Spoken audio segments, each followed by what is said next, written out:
오늘의 말씀은 사무엘상 8장 5절 말씀입니다. 그에게 이르되 보소서, 당신은 늙고 당신의 아들들은 당신의 행위를 따르지 아니하니 모든 나라와 같이 우리에게 왕을 세워 우리를 다스리게 하소서 한지라.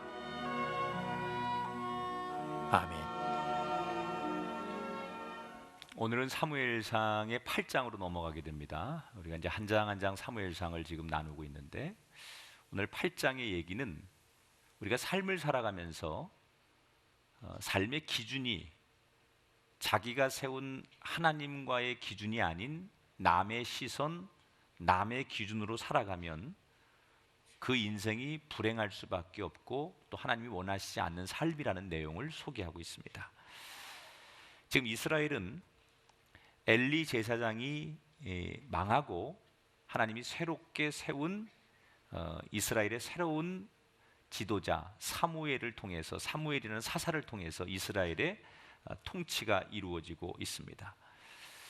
이 사무엘이 정말 어렵게 자라서 이스라엘의 지도자가 되고 하나님이 쓰시는 종으로 이스라엘을 잘 종교적으로 정치적으로 이끌었습니다. 재판도 잘해서 어떤 문제가 생기면 그 문제를 잘 조율해 주고, 그렇게 사무엘은 이스라엘의 백성들에게 존경받는 지도자로 한 평생을 잘 살아옵니다. 여러분, 우리가 기억해야 될 것은 하나님은 그 사람을 영원히 쓰는 게 아니에요. 타이밍이 있어요. 그 사람을 쓸 때, 소위 하나님이 쓰는 타이밍이 있어요. 사무엘도 그렇게 한평생 존경받고 쓰임을 받았지만 오늘 8장에 넘어오면 나이가 많아지면서 사무엘이 백성들에게 버림을 받아요. 저는 많은 분들이 저한테 목사님 너무 이렇게 무리하게 일하시는 거 아닙니까? 좀 쉬엄쉬엄 하시고 좀 천천히 하시죠. 그 말도 너무 고마운데 제 철학은 하나님이 쓰실 때 쓰임 받자. 누가 나 하나님이 쓰시지 않고 불러주지 않는데 그때 가서 나 좀 써주세요 그러지 말고, 나 써주실 때 내가 쓰임 받도록 노력하자. 돈도요, 벌릴 때 벌어야 됩니다. 여러분 다 그 때가 있는 거 아닙니까? 뿌릴 때가 있고 거둬야 될 때가 있는 것처럼 여러분의 인생에 하나님이 주신 기회를 저버리지 않는 복된 분들이 되기를 주의 이름으로 축원합니다. 사무엘이 그렇게 백성들이 존경받고 사사로서 잘 자기 사역을 감당하다가 말년에 사무엘은 두 가지의 어려움을 당하게 돼요. 첫째는 자식의 어려움을 만납니다. 사무엘이 두 아들이 있었습니다. 그런데 이 두 아들이 아버지만큼 사람들에게 존경을 받거나 아버지만큼 정직하지 않은 아들들이었어요. 제가 얘기 드렸죠. 구약의 제사장은 아버지가 제사장이면 아들들도 제사장이에요. 세습이 되는 거예요, 구약 시대에는. 그래서 아버지가 지금 사무엘이 이스라엘 제사장이니까 그 아들들도 제사장으로 살아야 되는데 제사장이 되긴 했지만 정직하지 않아요. 그리고 존경을 받지 않아요. 그 사람들이 아버지를 보고 아들을 보니까 다른 거예요. 그래서 늘 이 사무엘은 아들들 때문에 자기의 공로가 가리워지고 아들들 때문에 얼굴을 들 수가 없어요. 왜 사무엘은 백성들은 잘 통치하면서 아들들 교육은 못 시켰을까? 좀 몇 가지 이유가 있을 거라고 생각해요. 첫째는 사무엘이 젖을 떼자마자 엘리 제사장에게 가서 컸어요. 다시 말하면 사무엘은 자라는 동안 아버지의 존재가 없이 자란 사람이에요. 제사장 손에 가서 컸기 때문에 아버지가 뭔지를 몰라요. 아버지의 관계가 없이 큰 사람이에요. 그러다 보니까 아버지의 역할이 뭔지를 잘 모르겠죠. 자기가 결혼해서 아들을 낳는데 자기가 어릴 적에 아버지의 역할 관계가 교육되지 않았기 때문에 자기 역시 아버지로서 아들들에게 뭘 해줘야 되는지를 모르기 때문에 자녀 교육에 부실했을 수 있다. 또 두 번째는 아마도 되게 큰 일을 하는 사람들은 가정을 등한시합니다. 그래서 제 주변에도 큰 목사님들이나 아주 세상적으로 큰 일 하는 분들이 그런 고백을 많이 하세요. 나는 교회 일하고 이 공적인 일 하느라고 가정을 거의 돌보지 못했는데, 우리 애들하고 놀아주고 대화 한번 못하고 여행 한번 못했는데 우리 애들이 잘 커져서 고맙습니다. 너무 바쁘니까 사무엘이 자기가 사사로서 너무 바쁜 일이 많다 보니까 자녀 교육에 신경을 쓸 수 없는 여건이었을 거라는 거예요. 세 번째는 이럴 수도 있겠죠. 아버지가 워낙 출중하면 자식들이 그 아버지 못 따라가는 거예요. 아버지가 워낙 대단하니까 자식들이 아무리 잘해도 아버지만큼 될 수 없으니까 빛을 발하지 못해요. 아무튼 이 사무엘은 아들이 둘이 있는데 그 아들들이 늘 골칫거리예요. 이 아들들에 대한 구설수가 늘 많은 거예요. 그런데 어느 날 장로들이 사무엘을 찾아와요. 그리고 뭐라고 얘기하느냐? 이제 당신도 나이가 많아서 은퇴할 때가 됐는데 당신 아들들 보니까 별로 우리가 믿고 따를 만한 지도자가 아닙니다. 그래서 이제 당신 은퇴하면, 당신 그만두면 아들들이 새로운 이 시대의 지도자가 되는 게 아니라 차라리 우리에게 저 블레셋처럼 우리가 인정할 수 있는 왕을 뽑게 해주십시오. 이렇게 요구를 해요.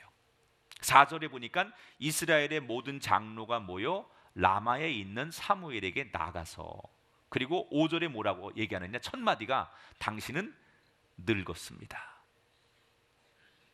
평생을 이스라엘 백성들을 위해서 헌신하고 그 어려운 혼란의 시대에 영적 질서의 시대를 연 사람이 사무엘입니다. 그런데 지금 나이 많은 그 사무엘에게 그동안 은혜를 입고 잘 존경했던 장로들이 말년에 뭐라고 하느냐? 이제 당신 나이가 많아서 더 이상 일할 수 없고 당신을 신뢰할 수 없으니까 그만두십시오.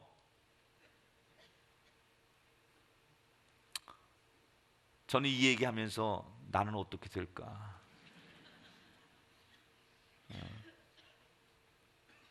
사람이요, 이 마지막이 정말 좋아해야 돼. 이 마지막 관계가 정말 좋아야 돼. 평생 수고한 사무엘에게 고맙다, 수고하셨다 이렇게 칭찬하는 게 아니라 최악의 상황으로 사무엘을 몰아세우는 거예요. 그래, 이 사무엘이 너무 속상하니까 어떻게 해요? 그 백성들하고 싸울 수 없으니까 자기가 그래도 사사인데 하나님 앞에 기도하는 거예요. 그랬더니 하나님이 뭐라고 해석을 해주시냐? 7절에 보니까 그들이 너를 버림이 아니라, 너 때문에 그런 게 아니라 나를 버려서 자기들의 왕이 되지 못하게 하려 하는 거다. 사무엘아, 네가 미워서 그런 게 아니라 저들의 그 요구는 바로 나를 인정하지 않는 거니까 너 너무 실망하지 말아라. 자, 이스라엘 백성들이 자기들이 인정하는 왕을 세우고 싶다. 이제 더 이상 제사장이 다스리는 나라, 사사가 다스리는 나라가 아니라 자기들이 뽑는 왕을 민주적으로 세우는 그런 시대를 맞고 싶다라고 지금 사무엘에게 요구를 하는데, 이 요구가 그렇게 잘못된 요구는 아니겠죠. 아니, 우리가 뭐 지금도 이 지구상에 그 왕정 정치를 하는 나라가 있고 또 뭐 민주주의로 해서 대통령을 뽑는 그런 나라가 있어요. 근데 어떤 제도든 간에 그 제도가 다 괜찮습니다. 다만 그 제도를 운영하는 사람들의 마음가짐, 의도가 어떤 것이냐가 굉장히 중요한 거예요. 지금 이스라엘 백성들이 사무엘에게 새로운 왕을 뽑고 싶습니다라고 하는 의도가 어디 있는지 5절과 19절에 보면 그들의 의도를 좀 알 수 있어요. 제가 한번 읽어볼게요. 우선 5절부터 따르지 아니하니 모든 나라와 같이 우리에게 왕을 세워 우리를 다스리게 하소서. 19절에 보면 아니로소이다, 우리도 우리 왕이 있어야 하리니. 자, 이 두 구절에 보면 공통적인 그 표현들이 나옵니다. 뭐냐면 우리도 저들과 같이, 우리도 저 나라처럼 이라는 표현을 써요. 다시 말하면 지금 이스라엘 백성들은 우리나라보다는 다른 나라가 부러운 거예요. 특별히 블레셋이라는 나라가 부러운 거예요. 하나님이 우리에게 베푸신 이 나라, 하나님이 우리에게 베푸신 이 은혜보다는 남들께 더 좋아 보이는 거예요. 소위 지금 내가 누리고 내가 가지고 있는 것이 감사한 게 아니라 남의 떡이 더 커 보이고 남의 것이 부러운 그런 마음이 이스라엘 백성들에게 있었다는 거예요. 전 이해가 가요. 그럴 수 있다고 생각해요. 왜? 이스라엘은 지금 블레셋과의 전쟁을 하는데 도저히 블레셋을 이길 수가 없어요. 그래서 이스라엘 백성들은 생각하는 거예요. 왜 우리는 평생을 블레셋보다 약한 존재로 블레셋한테 꼼짝도 못하고 블레셋의 점령을 받고 우리는 블레셋에 그렇게 힘없는 존재로 살아야 될까? 왜 우리는 전쟁만 하면 블레셋에게 패하는 걸까? 가만히 생각해 보니까 블레셋에게는 멋진 왕이 있는 거예요. 힘이 세고 능력이 있고 리더십이 있는 왕이 있어요. 그래서 이 왕이 전쟁에 나와서 진두지휘를 하고 이 왕이 블레셋 사람들을 잘 살게 하고 강하게 만드는데 그 왕이 보이기 시작하는 거예요. 야, 블레셋을 이길 수 없는 것은 저렇게 출중한 왕, 대단한 왕이 있기 때문에 우리가 블레셋을 이길 수 없는 거구나. 그런데 이스라엘은 하나님이 있기는 하지만 그 하나님은 자기들이 직접 만나는 하나님이 아니에요. 보이지 않는 하나님이에요. 그 하나님이 있다는 걸 알지만 반드시 제사장을 통해서 만나야 되고 직접 볼 수 없는 하나님보다는 세상에 보이는 왕, 힘 있는 왕, 당장 뭔가를 금방 해낼 수 있는 왕이 더 매력이 있게 느껴지기 시작하는 거예요. 소위 세상의 영웅, 세상의 힘이 하나님보다 더 멋져 보이기 시작했다는 거죠. 그래서 이스라엘 백성들은 사무엘에게 가서 왕을 요구하는 거예요. 우리에게도 왕을 주옵소서. 20절에 보니까 우리도 다른 나라들 같이 되어 우리의 왕이 우리를 다스렸으면 좋겠다.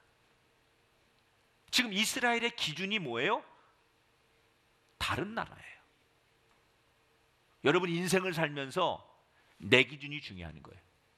너무 남들의 기준, 남들의 시선만 가지고 살면 사람이 절대로 행복하고 만족할 수 없어요. 여러분 남들의 시선으로 보면 내가 아무리 돈을 많이 벌어도요, 남들하고 비교하는 거니까 내가 부유하다고 생각이 안 들어요. 자기 기준이 있는 사람은 내가 이런 가정에서 태어나서 내가 과거에 이렇게밖에 못 살던 사람이 하나님이 나를 축복하셔서 내가 이제 집도 사고 이만큼 애들도 키우고 내가 이만큼 살게 됐네. 나는 감사해. 나는 만족해. 나는 부유한 사람이야. 난 축복받았어. 이래야 되는데 그렇게 살면서도 누군가를 비교하는 거예요. 내가 지금 잘 되고 내가 부유하게 살고 먹고 사는데 아무 근심 걱정이 없는데도 누군가와 비교를 하니까 나는 가난하게 느껴지는 거예요. 만족함이 없는 거예요. 더 벌어야 돼, 더 벌어야 돼. 남들의 시선, 다른 사람의 기준으로 살면 내가 절대로 행복할 수 없다는 거예요. 자식의 문제도 그래요. 내 자녀가 열심히 공부해서 그래도 4년제 대학을 갔어요. 나름대로 자기가 하고 싶은 일을 해서 대학에 진학해서 그러면 감사해야 돼요. 야, 나 같은 돌머리에서 태어난 자식이 그래도 이렇게 갔으니 뭐 이래야 되는데 누구 집에는 서울대 갔대는데 누구 집에는 무슨 의대를 갔대는데 이렇게 비교를 하는 거죠. 내 아이를 내 기준으로 보고 내가 만족해서 감사해요. 하나님 감사해요. 내 아이에게 이렇게 좋은 길을 주시고 자기 갈 수 있는 길을 주시고 꿈이 생기게 해주셔서 감사해요. 이러면 되는데 굳이 누구 집 아이와 비교하는 거예요. 그래서 사도 바울은 뭐라 그랬어요? 자족하기를 배워라. 자기 스스로 만족하는 걸 배워라. 여러분 남들하고 비교하면 이 나이쯤 되면 얼마를 벌어야 되는데 왜 나는 이거밖에 안 되지? 누구는 남편복, 자식복이 있다는데 어째서 나는 이렇게 지질이 못난 남편하고 자식만 있지? 이런 생각은요, 남을 볼 때 생각이 나는 거예요. 사랑하는 여러분, 지금 이스라엘이 만난 가장 큰 문제는 하나님을 바라보고 하나님 앞에 세운 기준이 아니라 남들을 바라보고 이웃을 바라보고 블레셋을 바라보고 다른 나라를 바라보면서 그게 부러워지면서 하나님을 놓치고 하나님과의 관계가 멀어지는 거예요. 오늘 저와 여러분의 인생이 남들을 바라보는 인생 되지 않기를 축복합니다. 눈을 들어 하나님을 볼 수 있게 되길 주의 이름으로 축원합니다. 여러분 안에 하나님이 주신 기준이 회복되기를 주의 이름으로 축원합니다. 천지를 지으시고 우주 만물을 만드신 그 하나님의 원리와 원칙과 기준이 우리에게 있을 때 신앙이 흔들리지 않는 거예요. 누가 뭐래도 나는 하나님이 주신 그 법칙과 하나님이 주신 원칙과 하나님이 허락하신 그 기준으로 살 때 내게 주어진 것에 만족하고 감사하고 기쁜 거예요. 그래서 잘 되면 하나님 앞에 감사와 영광을 올리는 거고 안 돼도 겸손하게 받아들이는 거예요. 우린 거꾸로잖아요. 잘 됐는데도 감사할 줄 몰라요. 만족할 줄 몰라요. 조금만 안 되면 시험이 들어서 하나님을 등지고 떠나요. 이게 이스라엘의 문제지만 바로 우리의 문제라는 거예요. 사랑하는 여러분, 부러워 마십시오. 우리의 삶의 기준은 하나님이십니다. 하나님이 우리 가정의 기준이고, 내 인생의 기준이고, 내 물질과 경제관의 기준이고, 내 자녀관의 기준이 되시기를 주의 이름으로 축원합니다. 사실 이스라엘의 왕은 하나님이십니다. 지금까지 이스라엘이 애굽에서 종살이할 때 그들을 출애굽시키고 그들을 가나안까지 인도하시고 여기까지 인도하신 그들의 왕은 하나님이십니다. 이스라엘의 왕은 하나님이고 그 왕을 모시고 이스라엘 백성들이 살아왔습니다. 그런데 왕이 있는데 새로운 왕을 요구하는 건 뭡니까? 반역입니다. 여러분, 왕이 버젓이 있는데 이 왕 필요 없고 새로운 왕을 달라고 말하는 게, 여러분, 그게 반역이고 그게 죽을 죄인 아닙니까? 이스라엘 백성들의 문제는 바로 그거예요. 민주주의 하는 게 아닙니다. 자기들의 인권을 돌려달라는 게 아닙니다. 왕이 존재하는데 새로운 왕을 세우겠다라고 하는 것은 기존의 왕을 인정하지 않는 반역이라는 거예요. 예수 믿는 사람에게 왕은 하나님이십니다. 영원한 우리의 인생의 왕은 하나님이십니다.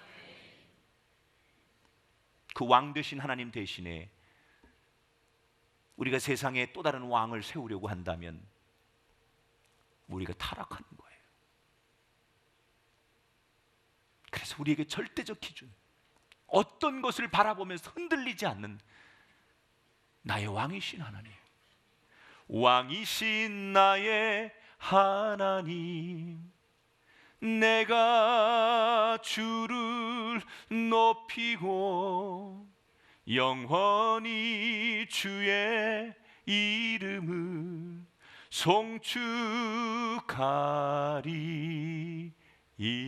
송축하리이다. 이 고백을 날마다 누리는 여러분 되기를 주의 이름으로 축원합니다. 여러분, 옛날 우리가 어릴 적에 들었던 동화 가운데 호랑이 남매 이야기 아시죠? 호랑이가 어느 날 남매만 있는 집에 찾아와서 엄마 같은 목소리로 이 남매를 잡아먹으려고 하니까 남매가 그게 호랑이인 줄 알고 막 하늘을 향해 기도해요. 하나님 도와주세요. 그랬더니 하늘에서 동아줄이 내려옵니다. 그래서 이 남매가 그 동아줄을 붙들고 하늘로 올라가요. 이게 다 된 밥인 줄 아는데 놓친 호랑이가 남매들이 기도한 걸 보고 있다가 자기도 하늘을 향해 기도해요. 그랬더니 하늘에 동아줄이 하나가 내려오는 거예요.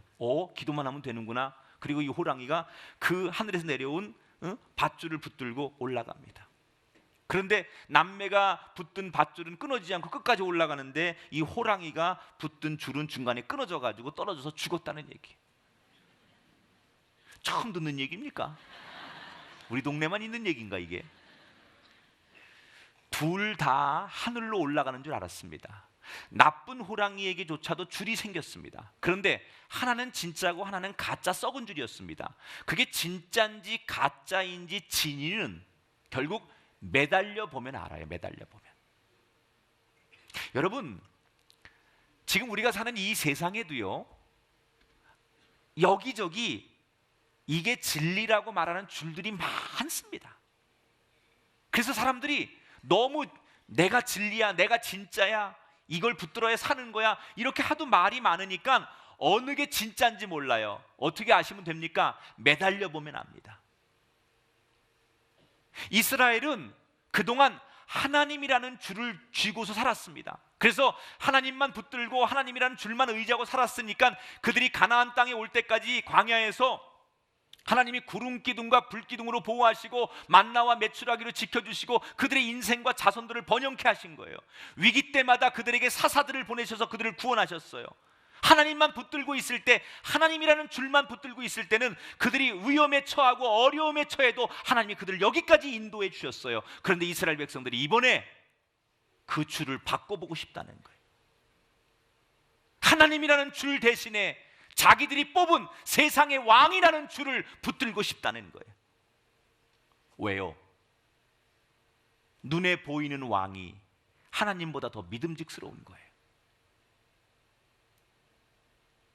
자기들이 느끼는 그 세상의 왕이 하나님보다 자기들을 더 많이 크게 지켜줄 줄 생각이 드는 거예요. 20절에 보니까 우리의 왕이 우리를 다스리며 우리 앞에 나가서 우리의 싸움을 싸워야 할 것입니다.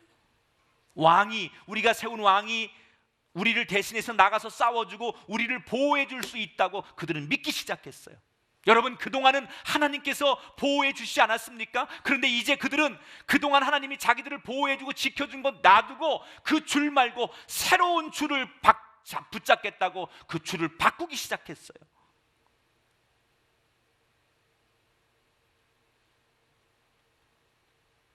보이지 않는 하나님이 보호하고 지켜주시는 것보다 눈에 보이는 왕이, 세상의 영웅이 자신들을 보호해주고 행복하게 해줄 거라고 믿는 이거, 이게 현대인들의 생각이에요.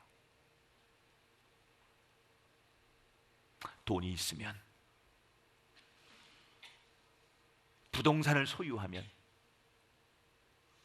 많이 공부해서 내가 실력만 가지고 있으면, 그 줄만 붙들고 있으면 끄떡없다.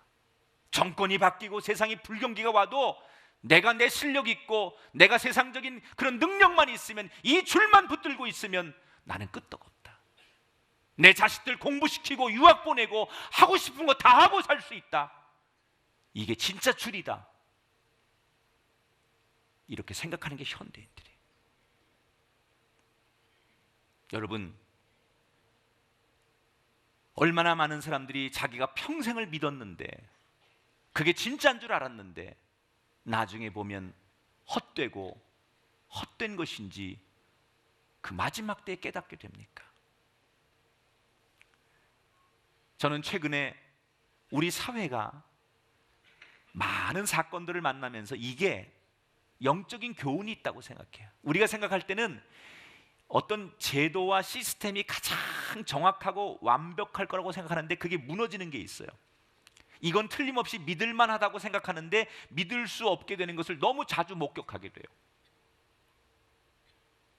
지난달에 있었던, 여러분, 2200만 명의 개인정보 유출 사건, 이거 엄청난 사건입니다. 여러분, 이거 카드 회사는요, 돈을 다루기 때문에 세상에서 가장 완벽한 보안과 안전을 가지고 있다고 자랑하는 것이에요. 카드 회사는 이 돈을 다루는데, 은행 같은 데 돈을 다루는 데이기 때문에요, 어떤 누구도 침범할 수 없는 가장 완벽한 시스템의 보안과 안전을 가지고 있는 데가 은행이에요.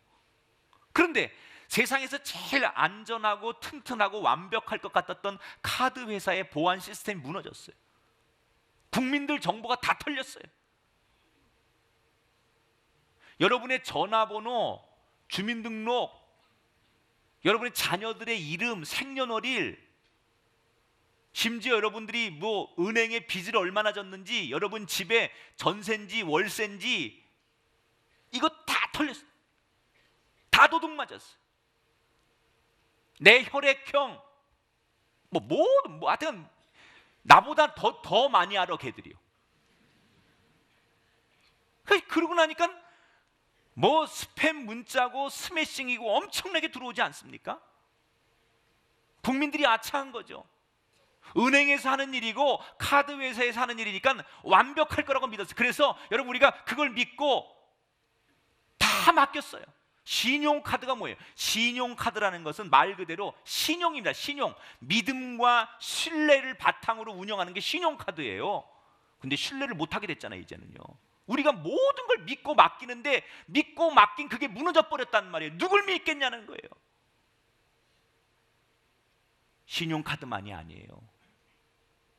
이 사람을 대통령으로 뽑고 이런 정권이 들었으면 될 거라고 생각했지 않습니까? 이런 세상이 오면 될 거라고 생각하지 않았습니까? 우리가 생각하는 이것만 이루어지면 다 될 것처럼 생각하지 않았습니까? 그런데 우리가 그렇게 믿었던 사람들, 그렇게 믿었던 역사들이 우리에게 주는 교훈은 뭡니까? 믿을 사람 아무도 없다는 거예요.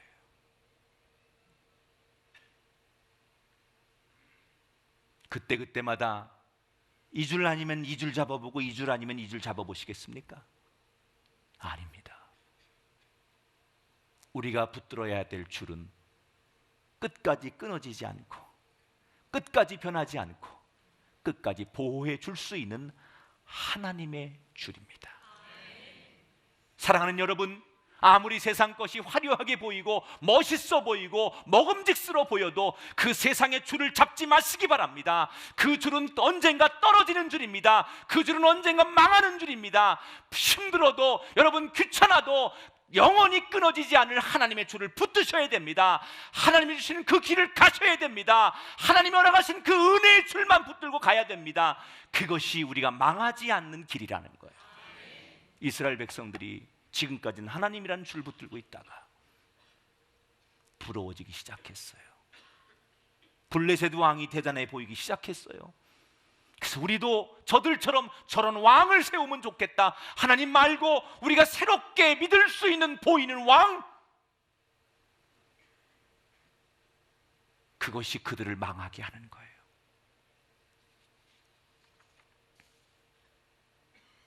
어이가 없죠.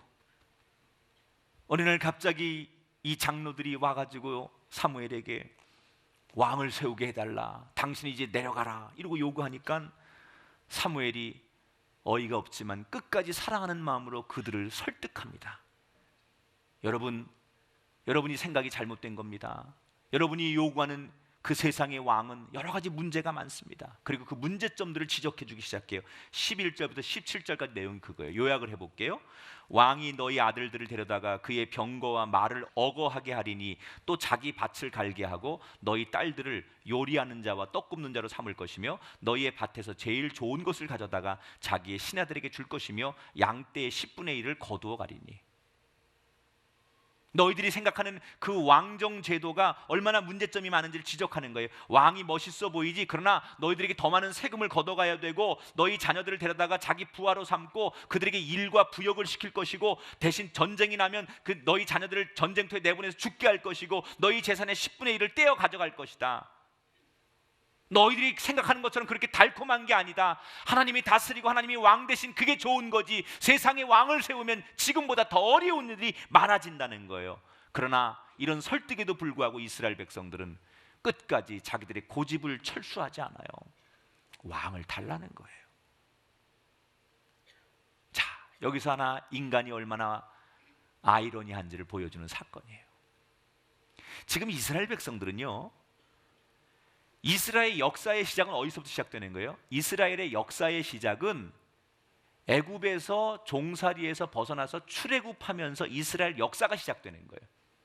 근데 이스라엘 역사의 시작은 어디서부터 시작되는 겁니까? 애굽의 바로 왕으로부터, 그 억압으로부터, 왕이 다스리는 나라로부터 벗어나게 해달라고 울부짖는 그들의 기도로부터 이스라엘 역사는 시작되는 거예요. 그들은 바로 왕의 노예로 왕의 밑에서 살면서 이게 아니구나, 우리에게 하나님이 다스리는 진정한 자유가 필요하구나, 그래서 하나님 앞에 간구해서 하나님께서 그들을 애굽에서 탈출하게 하시고 출애굽이라는 하나님의 은혜를 경험하게 했어요. 그런데 이제 와서 이스라엘 백성들이 뭐라는 거예요? 다시 그 옛날로 돌아가겠다는 거예요. 그런 대단한 왕이 필요하다는 거예요. 그 왕으로부터 벗어나게 해달라고, 그 왕으로부터 우리가 자유하게 해달라고 자기들이 울부짖어서 여기까지 하나님께서 인도해 주셨는데 다시 옛날로 회귀하고 과거로 돌아가고 그 왕이 그리우니 그런 왕을 세워달라는 거예요. 지금 자기들이 누리고 있는 그 자유와 경험, 자유의 경험과 은혜를 다 팔아버리고 다시 노예가 되겠다는 얘기 아닙니까? 인생은 두 가지만 잘하면 돼요. 따라합시다. 버릴 것은 버리고 얻을 것은 얻어야 합니다. 두 가지만 잘하면 돼요. 어떤 경우에는요, 이건 내가 목숨을 바쳐서라도 얻어야 될 것은 내 목을 걸고라도 얻어야 돼요. 그러나 어떤 상황은 이건 내가 아무리 욕심나도 버려야 되는 상황이면 남기지 말고 다 버려야 돼. 이걸 잘하면 그 인생은 형통하는 거예요. 근데 우리가 이걸 잘 못해요. 목숨 걸고 얻어야 될 상황은 못 얻고 버려야 될 건데 미련을 가지고 계속 쥐고 있으면 그게 망하는 인생이죠.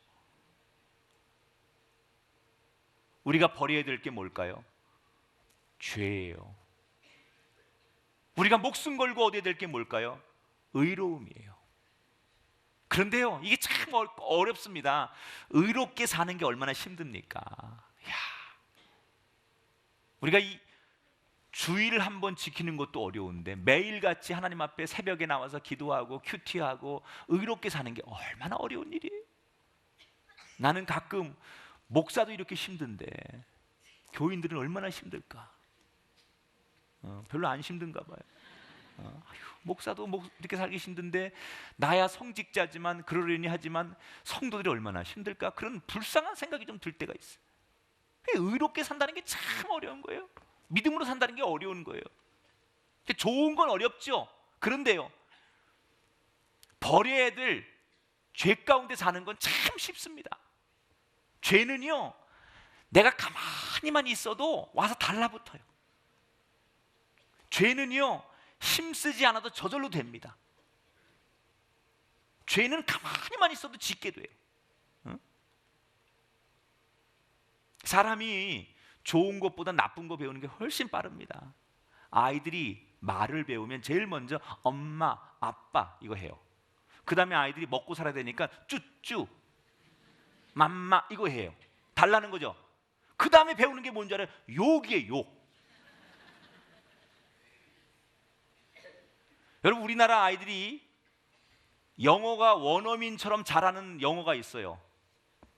영화 대사에 나오는 욕, 이건 거의 흑인들하고 발음이 똑같아요. 제가 이렇게 여기 학교를 이렇게 부근에 다니다 보면 애들이 가끔 영어를 하는데 그 영어가 원어민들이 하는 영어하고 똑같아. 돌아보면 전부 욕이야. 나쁜 건 잘 배웁니다. 좋은 거, 무슨 아름다운 시를 영어로 외워봐라 이런 건 안 합니다, 애들이. 그런데 영어 대사로 된 뭐 욕 같은 거, 누구를 비하하는 거, 뭐 이런 거는 애들이 얼마나 잘하는지 몰라요. 자연스럽게 배워요, 안 가르쳐줘도요. 반대로 살아가는 거죠. 가져야 될 건 못 갖고 버려야 될 것은 못 버리는 거예요. 지금 이스라엘이 하나님의 은혜로 주신 자유를 팔아버리고 반대로 다시 스스로 노예가 되려고 합니다. 하나님께서 그들에게 자유를 주셨는데 이걸 스스로 열성적으로 팔아버립니다. 사무엘이 이 모습을 보니까 너무나 답답한 거예요. 사랑하는 여러분, 여러분의 눈에 영안의 눈이 열리시고 지혜가 생기셔서 해야 할 것은 하시고 하지 말아야 할 것은 안 하게 되는 축복이 임하길 되길 바랍니다. 말을 할 것은 말해야 되고 말 안 해야 될 것은 말하지 말아야 돼요. 배우지 않아야 될 것은 배우지 말아야 되고요, 배워야 될 것은 배워야 됩니다. 그런데 우리는 버려야 될 것은 보관하고 보관해야 될 것은 오히려 내버립니다. 하나님 말씀은 내버리고 세상에 거짓된 신과 쓰레기들을 모아가지고 품고 이게 진짜인 줄 알고 사는 사람들, 그걸 버려야죠. 세상의 욕심, 세상의 욕망은 버리고 하나님의 말씀은 붙드셔야 돼요. 따라합시다. 버릴 것은 버리고 얻을 것은 얻어야 합니다. 오늘 사무엘상 8장에 우리의 인생의 참 기준이 누구입니까? 여러분, 그게 세상이 되지 않기를 바랍니다. 하나님이십니다. 우리가 즐겨 부르는 찬송가 중에 585장 내 주는 강한 성이요, 가사 보면 내 주는 강한 성이요 방패와 병기 되시니 큰 환난에서 우리를 구하여 내시리로다. 옛 원수 마귀는 이때도 힘을 써 모략과 권세로 무기를 삼으니 천하에 누가 당하랴. 내 힘만 의지할 때는 패할 수밖에 없도다. 힘 있는 장수 나와서 나를 대신하여 싸우네. 이 장수 누군가? 주 예수 그리스도 만군의 주로다. 당할 자 누구랴? 반드시 이기리로다. 이 찬송은 작사 작곡을 종교개혁자 마틴 루터가 만들었어요. 기득권의 종교가 이 마틴 루터의 입을 막으려고 하자 그가 가장 두려울 때, 가장 힘들 때 이 찬송을 기도하면서 가사를 쓰고 곡을 붙여서 만든 찬송이에요. 내 주는 강한 성이요 방패와 병기 되시니 큰 환난에서 우리를 구하여 내시리로다. 내 힘만 의지할 때는 패할 수밖에 없도다. 힘 있는 장수 나와서 날 대신하여 싸우네. 이 장수가 누구냐? 예수 그리스도, 만군의 주로다. 당할 자가 없습니다. 사랑하는 꿈의 가족 여러분, 이번 한 주간 세상에 살면서 하나님의 은혜를 의지하는 산성 되시는 그 하나님을 신뢰하며 살아가는 복된 한 주간이 되시기를 주님의 이름으로 축원합니다.